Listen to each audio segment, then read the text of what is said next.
Good day, and welcome to the LNP Litigation Update conference call. At this time, all participants are in a listen-only mode. After the speaker presentation, there will be a question-and-answer session. To ask a question during the session, you will need to press star 11 on your telephone. You will then hear an automated message advising your hand is raised. To withdraw your question, press star 11 again. Please be advised that today's conference is being recorded. I would now like to hand the conference over to your speaker, Stephanie Lee. Please go ahead. Good afternoon, and thanks for joining today's call to review Genevant and Arbutus' $2.25 billion global settlement with Moderna. I'm Stephanie Lee with Roivant. Presenting today, we have Matt Gline, CEO of Roivant. For those dialing in via conference call, you can find the slides being presented today, as well as a press release announcing these updates on our IR website at www.investor.roivant.com. We'll also be providing the current slide numbers as we present to help you follow along. I'd like to remind you that we will be making certain forward-looking statements during today's presentation. We strongly encourage you to review the information that we filed with the SEC for more information regarding these forward-looking statements and related risks and uncertainties. And with that, I'll turn it over to Matt. Thank you, Stephanie. And thank you, everybody, for joining on what I'm sure was short notice. I appreciate it. I'm going to go through the presentation here. It should be a relatively quick discussion. I'll take 1 second at the end to make a comment on the Brepo NDA acceptance, then I'll open it up for a brief Q&A as well. I'm sure there are questions. I'm going to start on slide 3 in the presentation. Look, before I get to any of the specifics, I just want to acknowledge this is a process that has been years in the making. The litigation itself, we have a timeline on here, went back to 2022. But actually, this really started truly decades ago when the first predecessors of Genevant got to working on lipid nanoparticles. And it's a momentous day for truly dozens of people who worked on this technology, including the inventors listed at the bottom of the slide, the Genevant team today, and lots of iterations of that team over time have contributed here, in part because today represents the first real acknowledgement that team and those scientists have gotten that their technology was instrumental in the COVID-19 vaccines, or at least the Moderna vaccine as we're announcing today, with this settlement. So I want to acknowledge and appreciate, obviously, all of those scientists, their hard work, and obviously the patients and other scientists at other companies, including Moderna, who were involved in bringing that vaccine to market and did a lot of work on it. So on slide 4, what we're announcing today is a global $2.25 billion settlement with Moderna that resolves the global patent litigation between us and them on the COVID vaccine. That includes a $950 million upfront payment that will be made to us in July, as well as a $1.3 billion payment that is contingent on a narrow legal appeal of one specific question, the applicability of Section 1498. We can talk more about that, but that, as a reminder, is an issue that the district court ruled in our favor pre-trial, but Moderna felt it was important that they have that appeal right.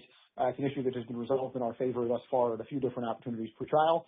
That appeal will proceed from here, and if that appeal is resolved in our favor, they'll make that second $1.3 billion payment.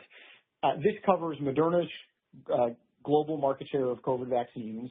That's about a third of the total market. We'll talk a little bit more about what it means sort of from here. On slide 5, a couple of key pieces here. Again, I mentioned the $950 million upfront payment that will be made in July.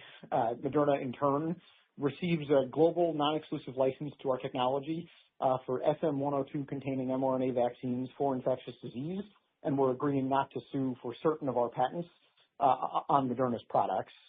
The $1.3 billion payment is a contingent payment that we get paid on an appellate ruling that 1498 doesn't apply in this case.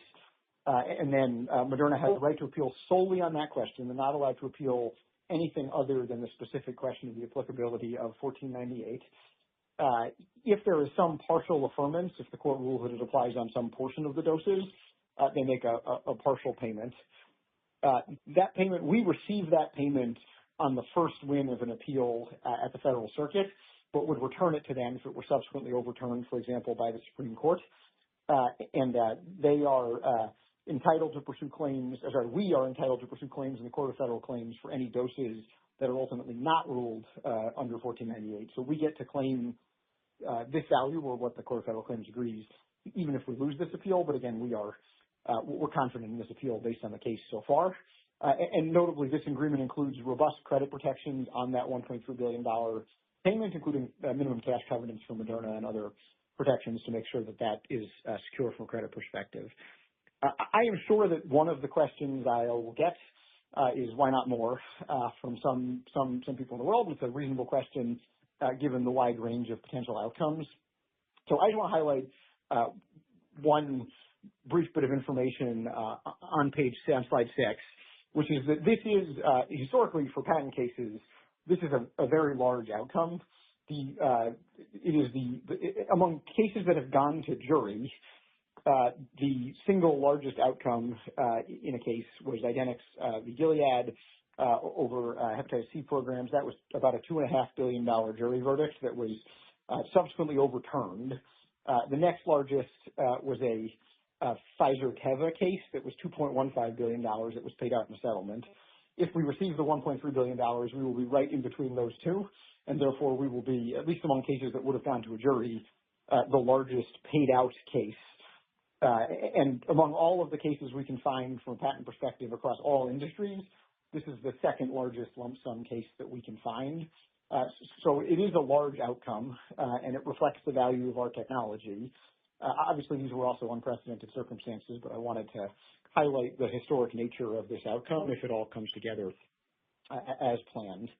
On slide 7, just a little bit of backup detail. So $950 million of these settlement proceeds will be paid in July of 2026. We expect our effective tax rate on that to be between 10 and 15%, and then 60 to 70% of that is attributable to Roivant, and the remainder goes to Arbutus and others. What we intend to do with the settlement proceeds is to continue doing what we've been doing, to invest in our current pipeline and upcoming launches that we are excited about, to continue to invest in new opportunities, and we are excited about a number of things ahead of us. And then also, because we've already indicated that we are trying to be capital efficient and have quite a lot of cash in our balance sheet, we are today extending our share buyback program up to $1 billion, and we intend to be fairly aggressive in returning some of this capital starting immediately with that increase in order to continue running in a capital efficient manner. Notably on page 8, before we wrap up, this is the end of the Moderna process, or at least the end of the beginning of the Moderna process. There remains this one appeal issue that we'll go through, and that's important. That contingent payment, we'll see it through. I'm sure we'll get some questions about the timeline there. The sort of most likely paths to resolution, in our view, run from sort of 18 to 36 months or something like that, and we'll start to get information pretty quickly on how the federal thinks about the case. But as a reminder, that issue was decided in our favor 3 times thus far in the course of the proceedings by 2 different judges. That's it. It's the end of that part of the case, but the Pfizer-BioNTech case remains outstanding, and following a favorable market ruling early last year. And as a reminder, on slide 9, Moderna is about a third of the total global COVID vaccine market. Pfizer has thus far not asserted Section 1498 as a defense. So if you take the total value of this settlement and you impute it, there's quite a lot of value potentially attributable to the Pfizer case and the Pfizer-BioNTech case, and we intend to pursue that aggressively as we feel we've contributed there as well. So more to come on that in the upcoming weeks, months, and probably a year or two. The last thing I'll comment on before I open it up for Q&A and wrap up the short call today is a totally unrelated announcement on slide 11. We announced this by press release this morning, but brepocitinib's NDA filing was accepted by FDA with priority review. So this is incredibly exciting for us. It puts us on the map for a potential commercial launch for brepocitinib in dermatomyositis this year, bringing that event into 2026, and not even very late in 2026. We said we expect to launch by the end of September, which is really exciting. The Priovant team then and all of those folks are incredibly hard at work, taking advantage of this news by working towards that launch date, and we are really looking forward to getting out there and helping those patients. So more to come on that as well, but it turns 2026 now into an even bigger year for us, where we get to start to prove what we can do commercially with a drug that we are very proud to work on. So I'm going to wrap it up here and open it up for Q&A in a moment. I just want to say thank you again to obviously all of the scientists who have worked on this technology, the large team of people, including many people in the Genevant leadership team, Lindsay and the Arbutus leadership team, the predecessors of both those organizations who have worked on this prior to them taking the helm in each case. It truly takes a lot of work to get to this point. And I'm pleased to be able to put this issue behind us. I'm sure Moderna is as well, and to be able to turn our attention to lots of other great things to come. So with that, I'll say thank you, and I will hand it over to the operator for any Q&A. Thank you. As a reminder, to ask a question, please press star 11 on your telephone and wait for your name to be announced. To withdraw your question, press star 11 again. One moment while we compile the Q&A roster. And our first question will come from the line of Dennis Ding with Jefferies. Your line is open. Hey, guys. Congrats on the news, and I'm really glad things worked out after what seemed like many years in court. But I have two questions for you. On 1498, do you have any factual statistics on the success rate in terms of 1498 decisions being upheld on appeals? And then number two, can you comment on, which patent or argument in the Moderna case that, really broke the camel's back? And in the Pfizer case, if we should be focused on the 378 patent, because that obviously impacts the amount of COVID-19 revenue that's eligible for a royalty to apply. Thank you. Thanks, Dennis. I appreciate it. Both great questions. On the first question on 1498, I think the answer is the number of 1498 cases in aggregate that have gone to appeal in the pharmaceutical industry is very low, and the facts of our case are specific. So I don't think there's a lot of precedent. I think the best precedential tools that we have to make an analysis here come back to the fact that we have won this issue at several different stages of the proceedings up until now in front of the district court. And it's a narrow legal argument at this point. There's no factual dispute in front of the court. It's just a question of the interpretation of the law itself. And obviously, we believe we have the better end of that. And I think that's an important thing. On the Pfizer, in terms of which patents applied, I can say there's no last straw to point to. And to be honest, the way settlement discussions work, we don't know exactly what prompted this set of discussions or what Moderna has thought about. But, I think overall, we're pleased with the acknowledgement of our contribution that the settlement represents. And obviously, it's helpful that as a part of this judgment of validity or of no invalidity has been entered on these patents, which allows us to then use all of them to the extent that we need to in the Pfizer case. Thank you. Perfect. Thank you. One moment for our next question. That will come from the line of David Reisinger with Leerink Partners. Your line is open.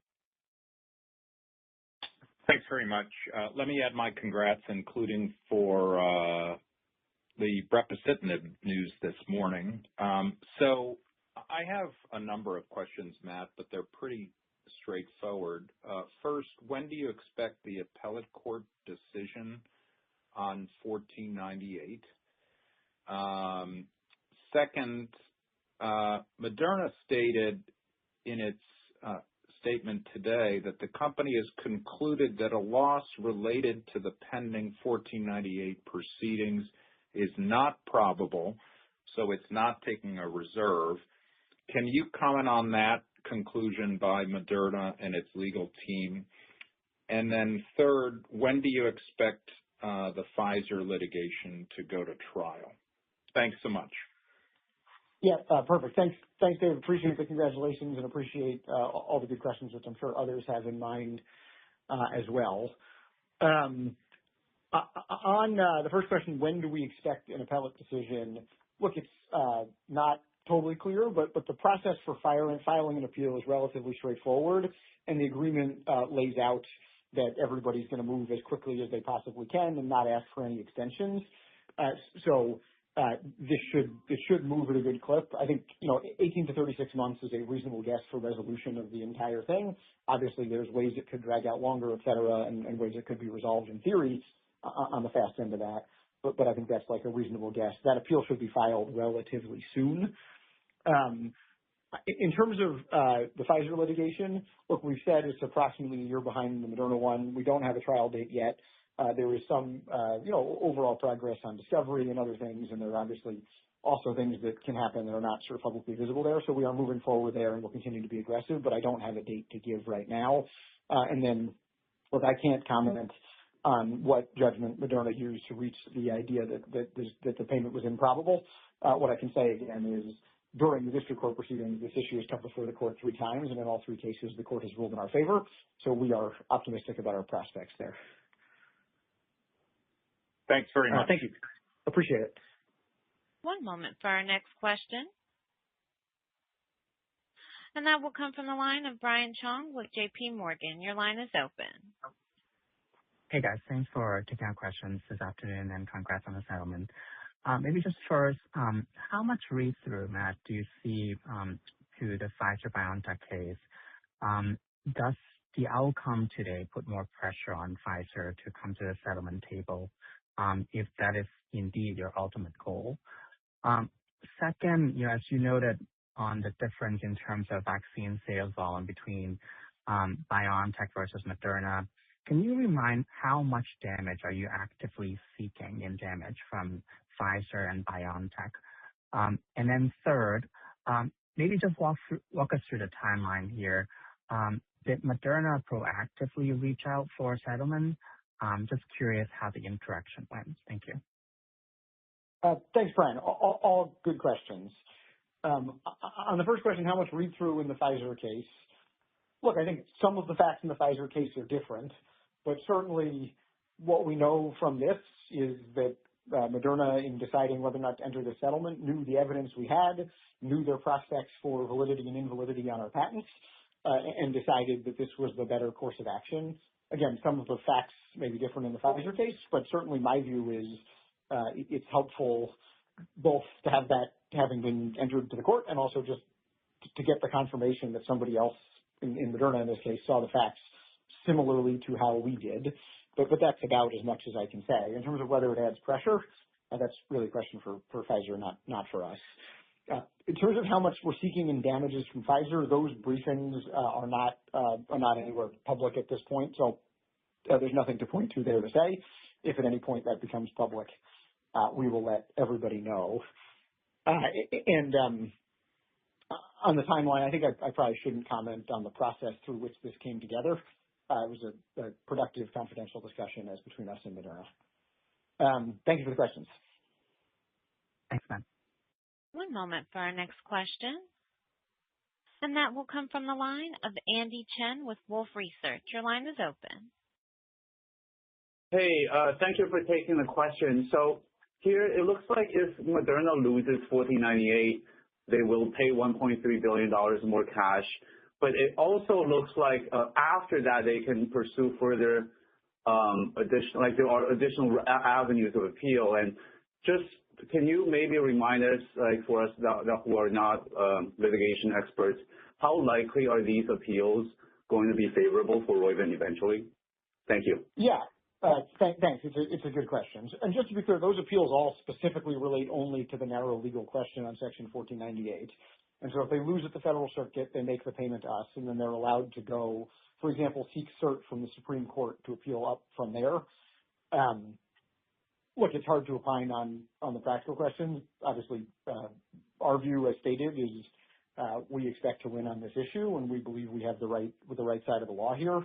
And whether the Supreme Court decides to hear a case like this is obviously up to them and difficult to predict.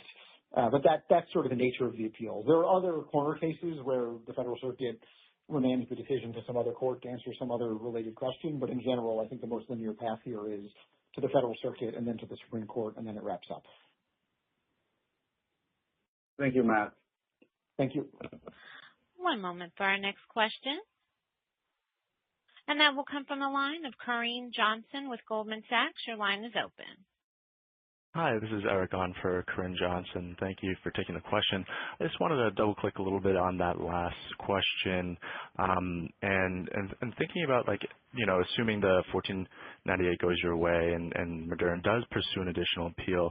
Any thoughts on a timeline or how long it could potentially take for a definitive resolution, and how long it could potentially get drawn out? And given the fact that it could get drawn out, is there any risk to the amount of is there any thoughts on the way that you would treat the $1.3 billion payout in terms of the potential for paying that amount back plus interest? Yeah, thanks. I appreciate the question. I think I follow. In terms of the timeline, the 18 to 36 month estimate I gave was inclusive of some cushion for a straightforward resolution of those appeals. Obviously, there are conceivable scenarios where it takes longer than that, but I think there are many likely scenarios where it's resolved within that time frame to finality, and we'll see. In terms of if you're asking about sort of accounting for the 1.3 billion, I think the accounting for the 1.3 billion will be, we're still working through exactly how we're going to account for it if it is paid to us on federal circuit, and we'll figure it out between now and the time we receive such a payment. In terms of practically how we'll treat it, I don't have a ton to say other than that I think the period between that initial payment and final resolution is not so long that it's going to be a major issue for us at the time. Makes sense. Thank you.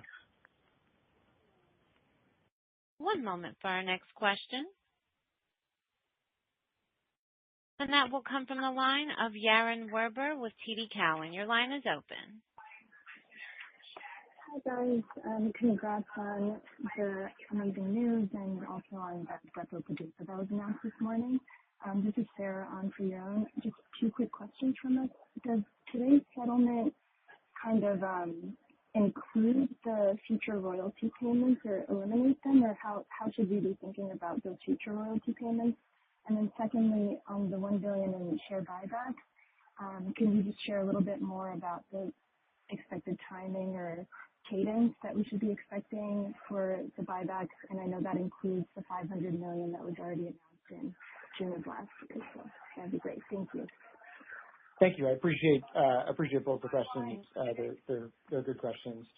On the first one, and sorry, your line is a little bit noisy, so if you wouldn't mind going on mute while I'm answering, that'd be helpful.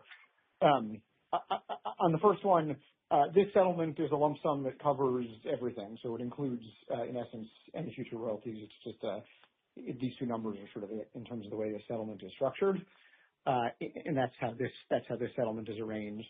And on the share buyback, look, we have felt for a while that we have excess cash. That was the nature of the extra $500 million authorization. I think we're still working out the details of exact method, but I think you can expect us to be more aggressive in returning that capital to shareholders than we have been over the last month. Look, I think we're looking to be capital efficient, and we know at this point that we are overcapitalized relative to even our own lofty expectations as to what we can do with cash in terms of new opportunities. So I think you should expect us to be fairly aggressive from here. Thank you. Thank you. And one moment for our next question. And that will come from the line of Sam Slutsky with LifeSci Capital. Your line is open.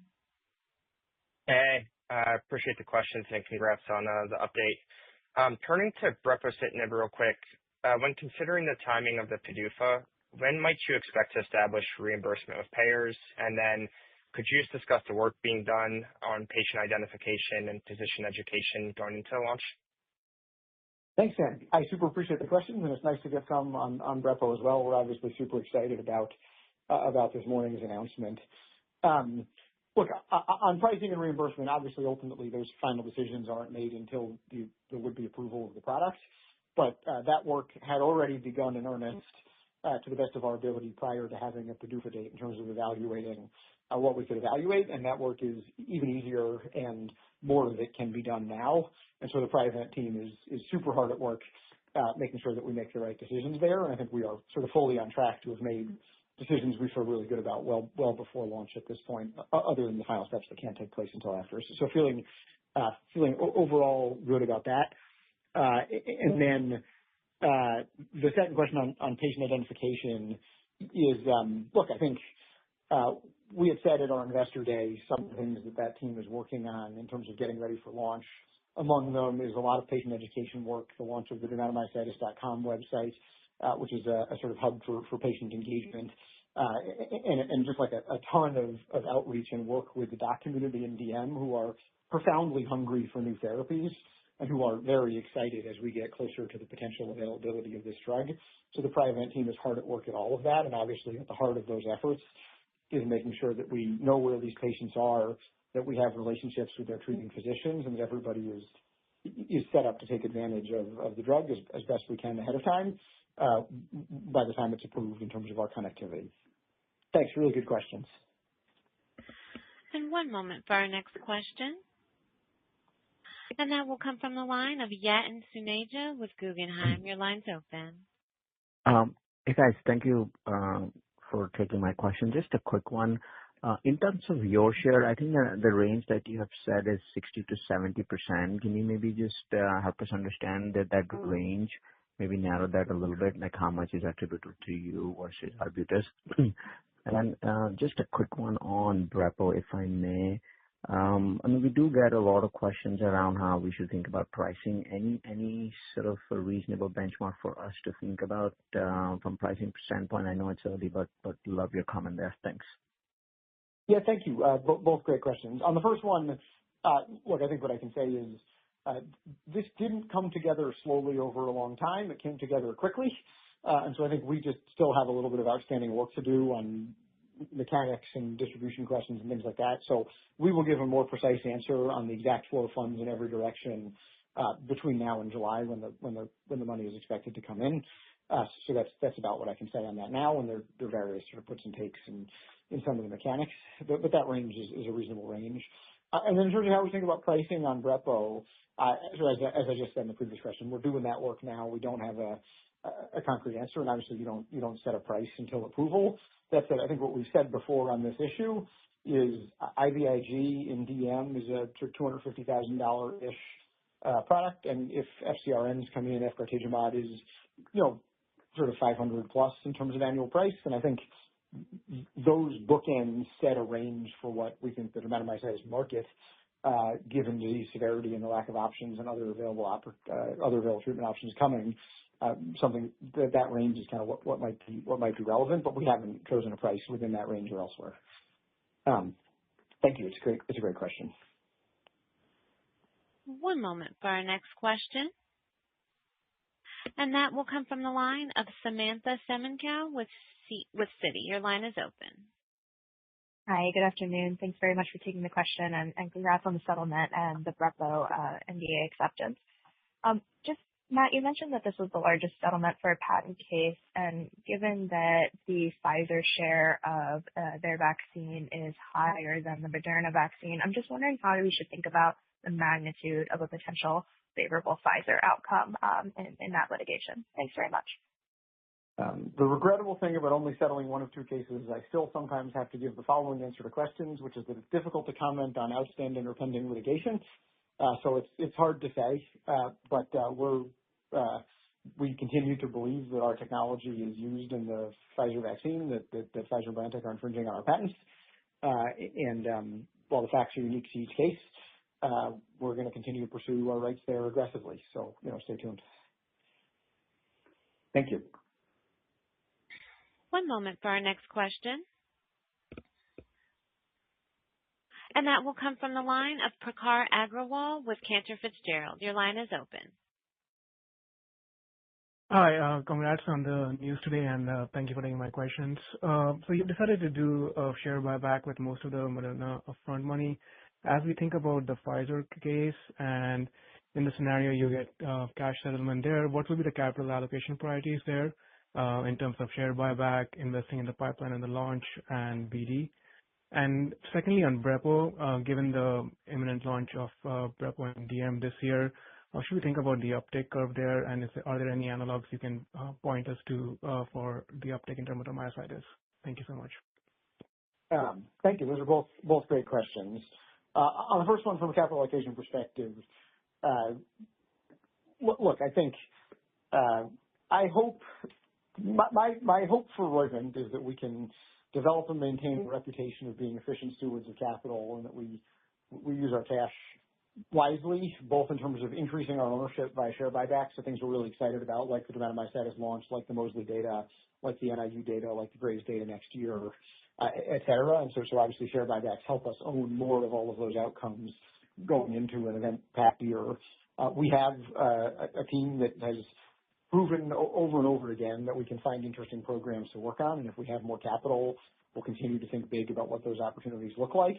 And obviously, as Brepo has continued to declare itself, and as I expect 1402 and Mosley will continue to declare themselves as amazing programs, there will be more indications, more work to do, more ways to invest in their success. And I think we will continue to invest in all three of those things. I think we don't want to run highly overcapitalized. And so I think to the extent that we have excess cash, we're going to continue to be thoughtful and aggressive about returning it to shareholders. I think you can see that with the timing of today's announcement concurrent with this settlement. So, but in terms of like how a hypothetical future payment of uncertain amount gets distributed among those buckets, it's a little bit difficult to say on today's facts. In terms of launch trends for brepocitinib, all I'll say is we are committed to getting that drug to as many patients as possible. We think dermatomyositis is a large market opportunity with lots of unmet need and lots of patients. We've talked about it in other settings. It's hard to say as the first sort of new targeted therapy for dermatomyositis in a very, very long time exactly what that curve looks like. But I promise that the Priovant team is doing everything they possibly can to maximize the opportunity. And Taylor, sitting next to me in the room, was looking at me and mouthing the words slow and steady. So I'm also going to add, I think that's like a reasonable way to think about the launch. Thank you. Thank you. One moment for our next question. And that will come from the line of Douglas So with H.C. Wainwright. Your line is open.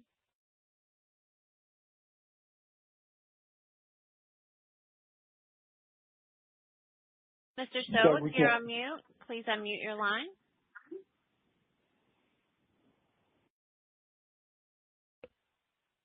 Okay, we'll move on to the next question. Mr. So, you can press star 11 again if you'd still like to ask your question. And our next question will come from the line of Chi Fong. Your line is open with Bank of America. Hey guys, thanks for taking our question. Congrats on the update. And so the first one on today's settlement, as the settlement requires Moderna prospire for the court to enter judgment of no invalidity, does this have any legal bearing on the Pfizer case, or does it prevent Pfizer to pursue any invalidity arguments in their own cases? And my second question is, given the cash infusion or the expected cash infusions, I'm wondering if you have any updated thoughts on bringing Immunovant fully in-house under the Roivant umbrella. And then just a quick follow-up on Brepo. Can you talk about launch preparation and Salesforce hiring ahead of the anticipated launch in September? Thanks so much. Thank you. I appreciate the questions. On the settlement, in terms of the judgment of no invalidity, look, the obvious legal precedent that it sets for the Pfizer case is in the event that we had gone to trial, there was a possibility that Moderna could have invalidated one of our patents. Obviously, we didn't expect that. The judgment of no invalidity fully takes that off the table and stands in the record as a win on a validity challenge. Pfizer is not precluded from making any validity challenge, but they'll have seen the result here and they'll make their own decision. But this has no sort of binding rule on what they can and cannot pursue in their own alternative. And in terms of whether this gives us an updated view on Immunovant or anything else, look, we continue to love the Immunovant franchise, the programs there. I am excited to continue to be a large owner and to continue investing in those programs. We continue to think all the time about ways to own more and do more there, and I don't think today's news is any particular change, at least as of now, in our view. And then in terms of the launch prep for Brepo, look, we've talked a lot about this in different settings in terms of getting ready across a bunch of axes. One thing I'll say is I think the Priovant team is actively right now building a really high-quality field force, especially on the medical engagement side where we can be out there today, meeting with physicians, talking about the treatment of dermatomyositis, making sure we build those relationships, understand their practice, talk about published medical data, et cetera. And I think that team is growing and of excellent quality, and I think we're really excited to continue to invest in that as we get closer to the PDUFA date. Thank you. I appreciate the question. Great. Thank you. One moment for our next question. And that will come from the line of Douglas So with H.C. Wainwright. Your line is open. Hi, good afternoon. Thanks for taking the questions, and sorry about that earlier. I guess, Matt, I'm just curious in terms of how you're thinking about capital allocation. Obviously, you don't want to sort of count your chickens on the Pfizer case in advance, but if we think of, sort of the events today certainly being a positive sign towards additional cash coming into the company, should we look at sort of share buybacks as how you're prioritizing it, or should we think about potential cash coming from, the Pfizer cases, maybe having alternative uses? Thank you. Thanks, Dennis. It's a great question. I think you know us well enough to know that our plan is not to buy a jet or a corporate retreat anywhere. Look, I think we want to be viewed as efficient stewards of capital and thoughtful about how we deploy it. We've talked a lot on this call about some of the things we're excited to be deploying capital on. I would not presume from anything we've said here that the Pfizer dollars are in a specific bucket pre-allocated. Again, we don't know what the outcome of the Pfizer case is going to be. And I think as and when we figure that out, we'll make a decision based on the facts in front of us. But we are spoiled for choice with good places to put capital, including indication expansion for our existing programs, including BD opportunities, and that field could look different at any time, including after receiving settlement money in this case or another case. And so I think we're sort of reserving judgment on all of the great options we've got. And we're going to continue to invest to deliver valuable medicines to patients that need them. And I think that ultimately is the thing that's created the most value for us in our history, and the thing that I believe will continue to create the most value for us going forward. Thanks, Doug. And Matt, oh yeah, go ahead.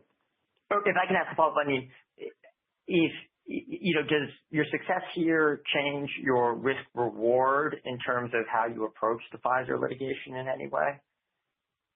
No, I don't think it does. I think the answer is our view is we feel confident of our facts in that case, and we intend to pursue aggressively, and I'm hopeful for a good outcome there as well. Okay, great. Thank you so much. Thank you. That is all the time we have today for question and answer session. I would now like to turn the call back over to Mr. Gline for any closing remarks. Thank you again. Thank you, everybody, for listening today. We're obviously glad to have reached this spot. There's certainly a part of us that would have found it satisfying to see it through to its logical end, but ultimately this is a good outcome and a great risk-reward trade-off for us to have taken. So we're pleased to be here. Again, appreciate everybody listening. I appreciate the enormous contributions of, as I've said many times in this call, an enormous scientific team that dedicated literally their entire careers in cases, some of whom up to and including in recent weeks as they prepared to testify in this case, just to get us to this point. So they truly deserve kudos, applause, and recognition for their contribution to the COVID vaccines, which has now been recognized. So, but thank you again to everybody for listening. Thank you to those scientists and all the other people who worked around them, supporting them, all who worked on this case. And looking forward to catching up again soon with many updates on our business from here in an action-packed year ahead. Thank you. This concludes today's program. Thank you all for participating. You may now disconnect.